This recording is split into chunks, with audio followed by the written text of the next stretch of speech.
I stand at the window. The city is below me. New York looks cold today. The sky is gray. The buildings are tall and dark. Everything is sharp and hard. My heart feels the same way. My name is Evelyn Vance now, but that is not my real name. My real name is Rosalind. I changed it 12 years ago. I left this city with one suitcase. I left with a broken heart. I had nothing. Now I have money. I have power. I wear expensive clothes. They are like armor. I look at the street below. Cars move slowly. People walk fast. They do not know me. That is good. I think about 12 years ago. I was young then. I was 22. I loved a man. His name was Ethan Thorne. He said beautiful words to me. He said, "I will protect you against the world." I believed him. I trusted him, but he lied. My father went to prison. The police said he did fraud. They said he stole money. Ethan signed papers. He told the court bad things about my father. He destroyed my family. He destroyed our name. Everyone hated us. I remember that night. My father screamed. My mother pulled me away. She said he chose money. He did not choose you. I cried for days. Then I stopped crying. I left America. I went to London. I built a new life there, but I never forgot. Now I'm back. I am here for revenge. The door opens behind me. A woman comes in. She works for me. She says they are ready for you. I turn around. I smile. It is a cold smile. I walk to the conference room. I open the door. Men sit at the table. They wear suits. They look nervous. One man stands up. It is Ethan. My heart stops for 1 second. Then it beats again. Fast and hard. He looks different now. He is 36, but he looks older. He is thin. His face is pale. His eyes look tired. He does not smile. He looks at me, but he does not know me. He does not see Rosalind. He only sees Evelyn, the woman from London. Good, good. I sit down. I put my papers on the table. I say, "Good morning, Mr. Thorne."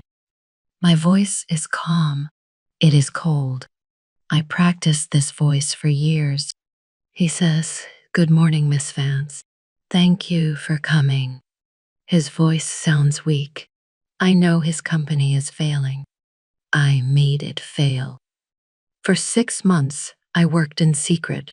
I destroyed his deals. I took his partners away. I made everything go wrong for him. Now he needs money. He needs help. He needs me. I open my folder. I take out the contract. I say, "I have a deal for you." I push the papers across the table. He reads them. His hands shake a little. He looks up. He says, "This is very generous." But I see his eyes. He knows it is a trap. He knows I will own his company. But he has no choice. I say, "Do you accept?" He looks at the papers again. He picks up the pen. His hand shakes more now. He looks desperate. He looks broken. He signs his name. Then he looks at me. He says, "Thank you. You saved my company." I want to laugh, but I do not. I stand up. I hold out my hand. He shakes it. His hand is cold. It trembles. I feel a flash of pleasure. I won. I destroyed him. But then something strange happens. I feel pain. It is sharp. It is in my chest. I do not understand it. I pull my hand away fast. I say, "My lawyer will contact you." I take my papers. I leave the room. I go back to my hotel. It is a luxury hotel. My room is big and empty. I pour wine into a glass. I sit by the window. I look at the contract on the table. His signature is there, black ink on white paper. I say quietly, "It begins." I feel something on my face. I touch my cheek. It is wet. A tear. I am crying. No, I should not cry. I am angry now. I wipe the tear away fast. I wipe it hard. But the tear was there. It was quiet. It was small, but it was real. I do not understand why I cried. I killed my love for him 12 years ago. I buried it. It is dead. But maybe it is not. I drink the wine. I look at the city. The lights come on. Night arrives. I sit alone in the dark. Weeks pass. I work in his company now. People think I am there to help. They call me the fixer, but I'm not fixing anything. I am breaking everything. I find his friends in the company. I talk to them. I smile. I am nice. Then I cut them away from Ethan. One by one they leave. He loses his allies. He is alone now. I go to board meetings. I show papers to the other bosses. I say, "Look at these errors." The errors are small. Some I made myself. Some I just found and made bigger. But they make Ethan look bad. The bosses get angry at him. He sits there. He says nothing. His face gets red. I make him fire good workers, people who were loyal to him. I say these people cost too much money. He does not want to fire them, but he has to. I see the guilt in his eyes. Good. I want him to feel guilty. I want him to feel pain. Many nights we work late. The office is quiet. I hear the computers. They make a soft sound. Rain hits the windows. The city looks wet and dark outside. Ethan tries to talk to me. He says, "Tell me about London. Do you like it there?" I say yes. He waits. He wants me to say more, but I do not. I look at my computer. I type. He goes back to his work. Another night, he says I have no family now. No wife. No children. He stops. He looks sad. He says I made a mistake long ago. It cost me my future. I feel anger. It is hot and big inside me. I want to scream at him. I want to say you did not lose your future. You sold mine. But I stay quiet. I keep my face cold. I say nothing. I smell old coffee in the room. It is not fresh. It smells bad. Ethan coughs. He coughs a lot now. I notice this. He also rubs his chest sometimes. He looks like it hurts. One day I see him take pills. He thinks I do not see, but I do. He hides the bottle fast. I think the pills are for stress, or maybe for sleep. I think he is weak.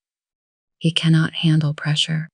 Sometimes I remember that night, the night the police came. My father screamed. He said I did nothing wrong, but they took him away. Ethan stood in the dark corner. He held a pen. He did not look at me. My mother pulled me. She cried. She said he chose money over you, Rosalind. He chose money. I shake my head. I push the memory away. I do not want to think about it, but it comes back again and again. Today is a big day. Ethan has an important deal. It will save the company. But I worked hard. I made secret phone calls. I sent emails. I destroyed the deal. The other company says no. They do not want to work with Ethan anymore. The stock price falls. It falls fast. Ethan loses more money. He is almost bankrupt now. He has almost nothing left. He comes to my office. I look up. He stands in the door. He does not look angry. He looks tired. He looks defeated. He is a broken man. He says, "Why is this happening? I do not understand. Everything goes wrong." I look at him. I smile. It is my cold smile. I practiced it many times. I say, "Business is war, Mr. Thorne." He looks at me for a long time. Then he walks away.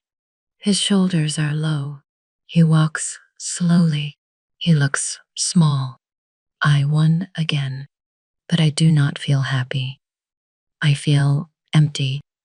The office is quiet. I'm alone again. Ethan loses everything now. He lost his house. He lost his money. People do not respect him anymore. He sleeps in the office. He has nowhere else to go. One night I go to the office. It is very late. I want to see my victory. I want to feel happy about it. I open the door. The lights are off. Only one lamp is on. Ethan is at his desk. He is asleep. His head is on his arms. He looks small. He looks fragile. He does not look like a monster.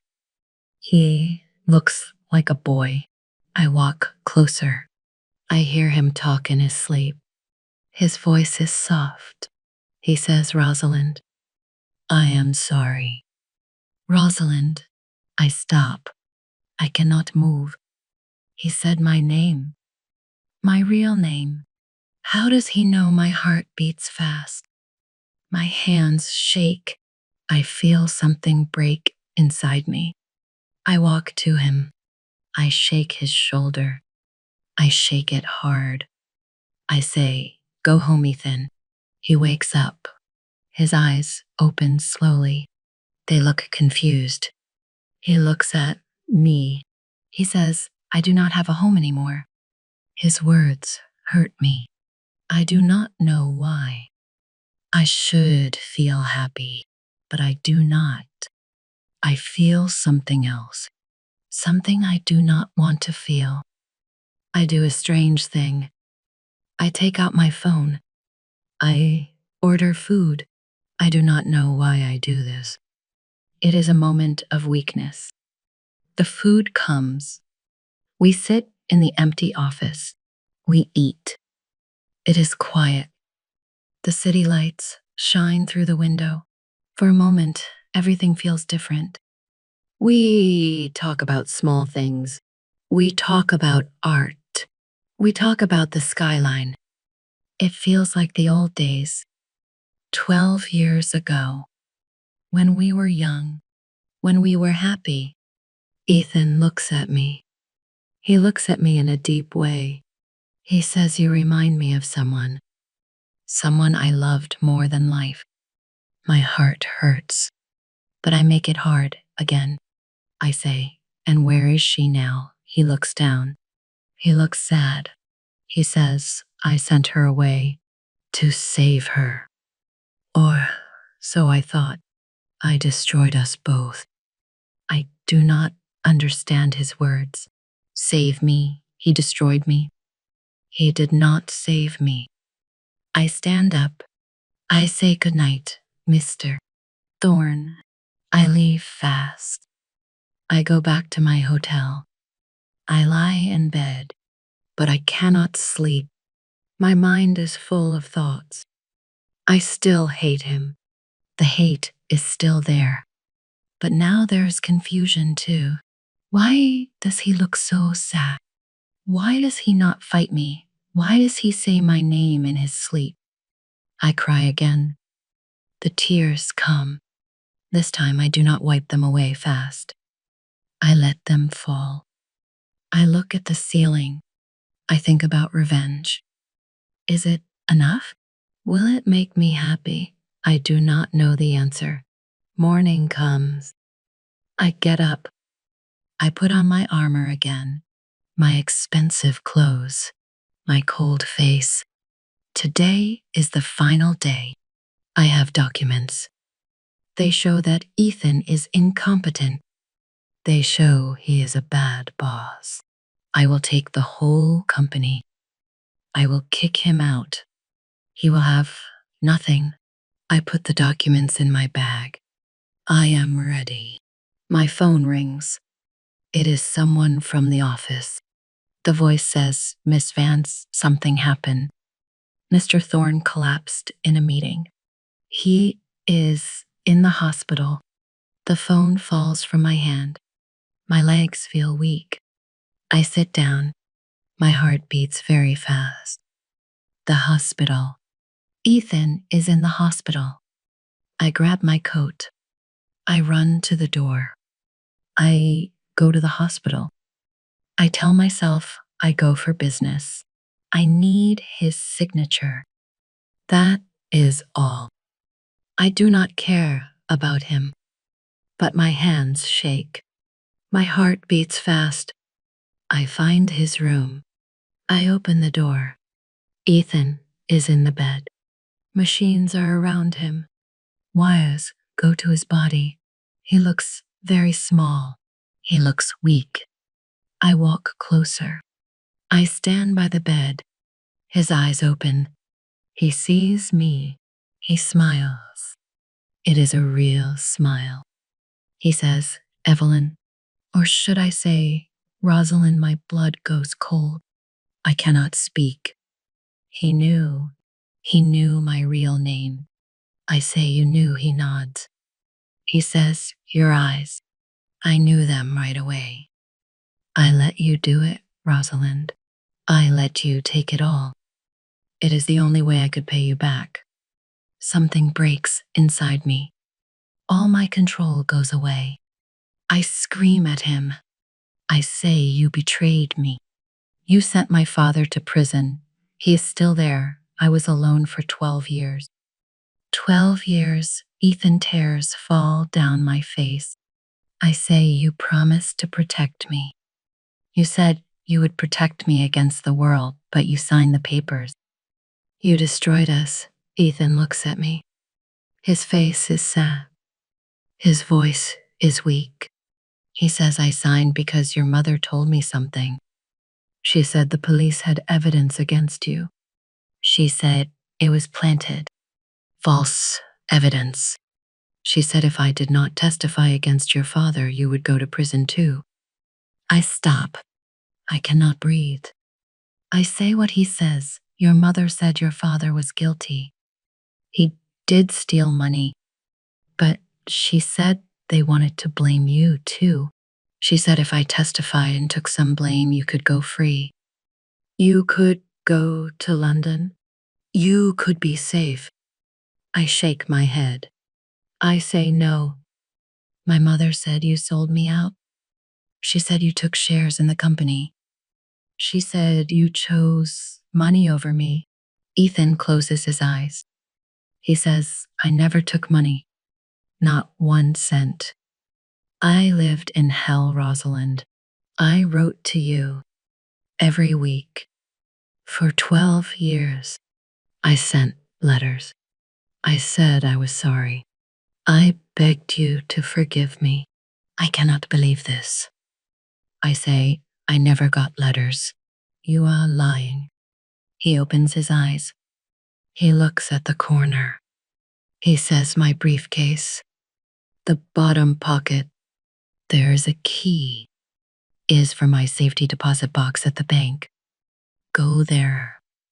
Please, go before it is too late. His voice is very weak now.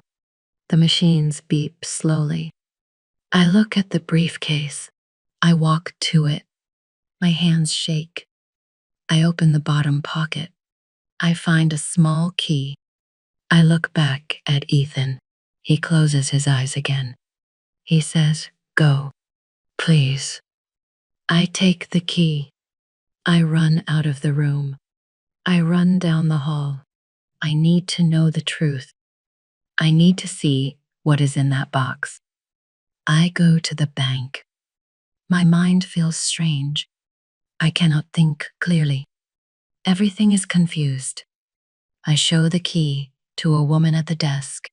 She looks at it. She says, "Follow me." We walk down a hall. The hall is long and quiet. She takes me to a small room.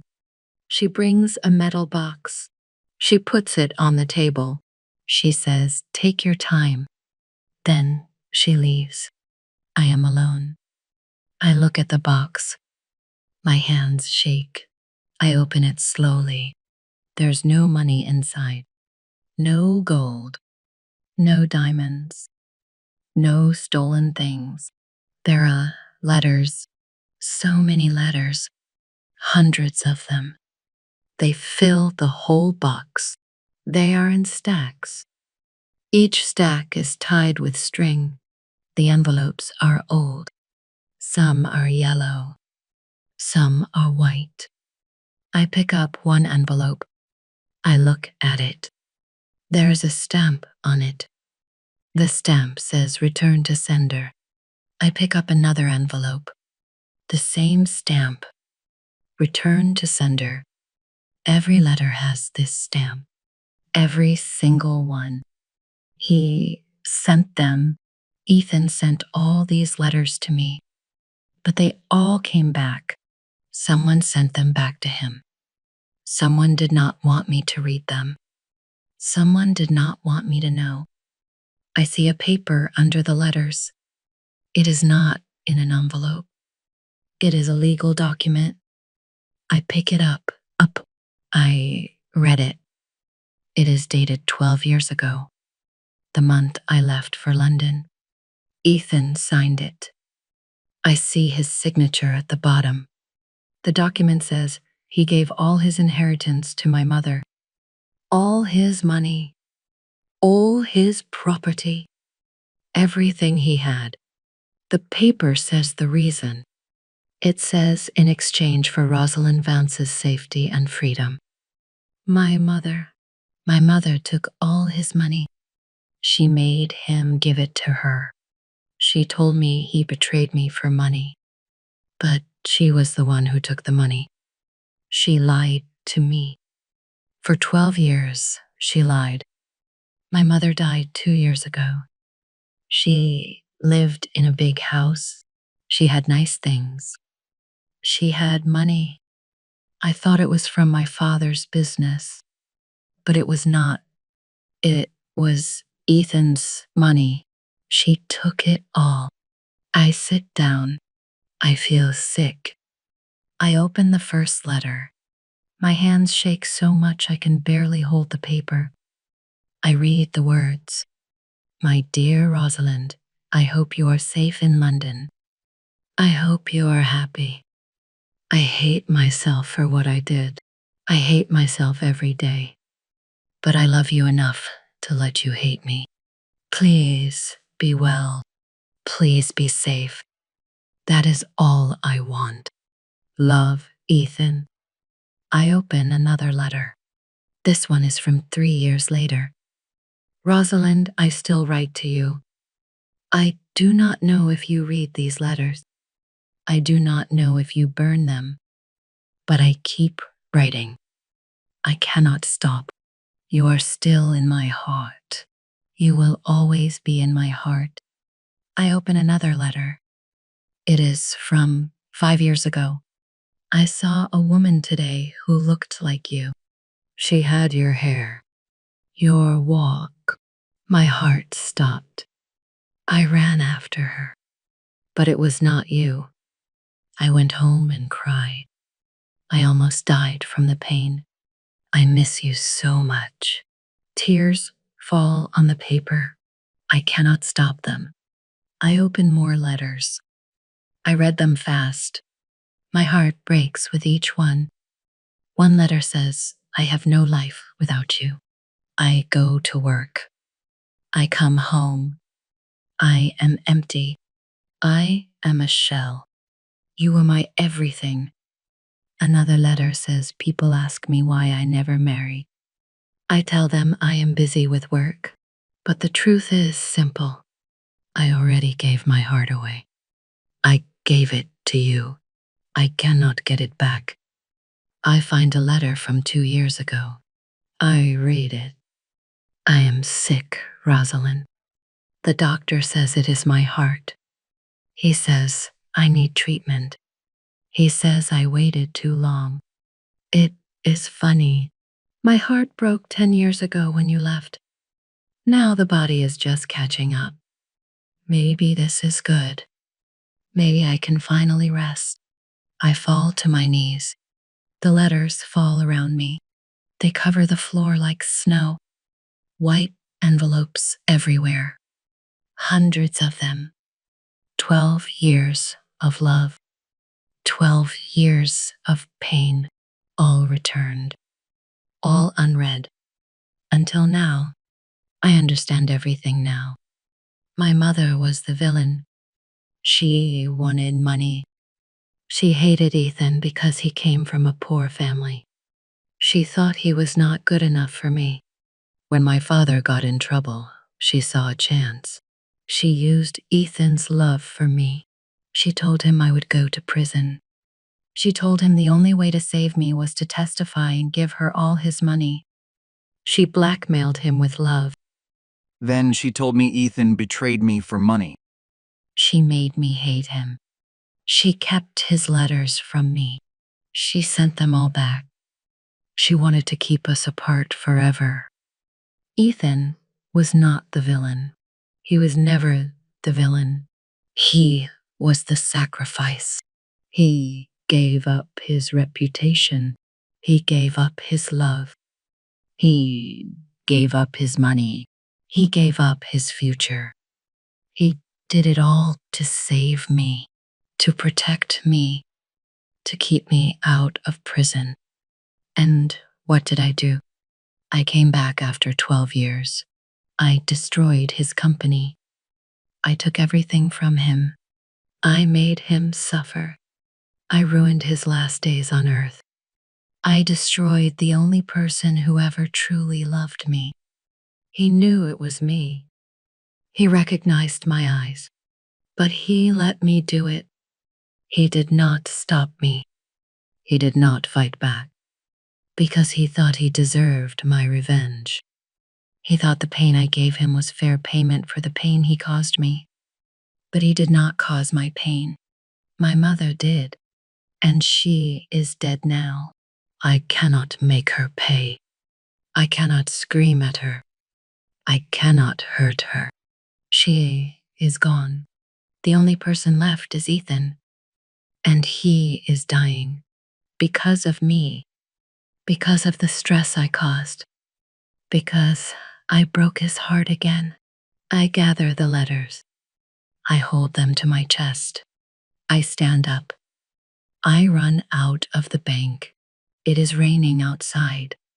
The rain is cold. It is hard. It hits my face like tiny stones. My expensive coat gets wet. My perfect hair gets ruined. My makeup runs down my face in black rivers. I do not care about any of it. I run. I run down the street. Cars honk at me. People stare. I do not stop. I run to the hospital. My feet hurt. My lungs burn. But I keep running. I need to reach him. I need to tell him I know the truth. I need to tell him I am sorry. I need to tell him I love him. I always loved him. I never stopped. Please, please, let me be in time. Please do not let him die before I get there. Please. I reach the hospital. I run through the doors. I run to his room. I push the door open. The machines beep, but they beep slowly, too slowly. The sound is wrong. Ethan is in the bed. He looks at me. His eyes are tired, but they are soft. They are full of love. I fall to my knees by the bed. I grab his hand. It is cold. So cold. I hold it tight.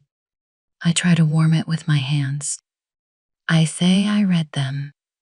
I read all the letters. I did not know Ethan. I did not know. My mother lied to me. She kept them from me. I am so sorry.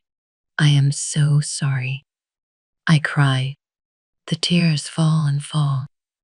I cannot stop them. Ethan smiles. It is a real smile. A peaceful smile. He says, "It is okay. You are here now. That is all I wanted. To see you one last time. To know you are strong." I shake my head. I say, "I am not strong. I am broken. I broke everything. I broke us." He says, "No, you are a survivor. My beautiful survivor." He lifts his hand. It shakes. He touches my face. His fingers are soft. He wipes away a tear. He says, "Do not cry for me. I loved you. That was a good life." Then his hand falls. It drops to the bed. The machine makes a long, flat sound. The beeping stops. Ethan is gone. The room is silent. The silence is huge. It fills everything. I cannot breathe. I hold his hand, but it does not hold me back. It is just cold now. I put my head on the bed. I cry. I cry for hours. No one comes. No one stops me. I stay with him until they make me leave. The funeral is small. There is no one else. Just me. I bury him in a quiet place. Trees are around us. I put the letters in the ground with him. All of them. They belong together. Him and his words. His love. I take over his company, but I do not destroy it. I rebuild it. I make it strong again. I change the name. Now it is called the Ethan Thorne Foundation. We help people. We give money to good causes. We do the things Ethan would have done. Months pass. Autumn comes. The leaves turn gold. I go to his grave. I stand there. The air is cool. The trees are beautiful. I am different now. I am not the ice queen anymore. I'm softer. I am sadder. But I am real. I am not hiding behind armor. I am just me. Rosalind, I touch my cheek. A tear falls. It is quiet. It is small, but it is real. It is not a tear of anger. It is not a tear of revenge. It is a tear of love. Pure love. The love I should have shown him when he was alive. I look at his name on the stone. I say, I spent my youth building a sword to kill a monster. But there was no monster, only a guardian angel. I held the blade against the one person who loved me most. I am sorry, Ethan.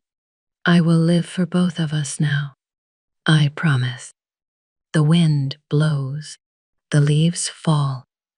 I stand there for a long time. Then I walk away. But I will come back. I will always come back. This is my life now. This is my story.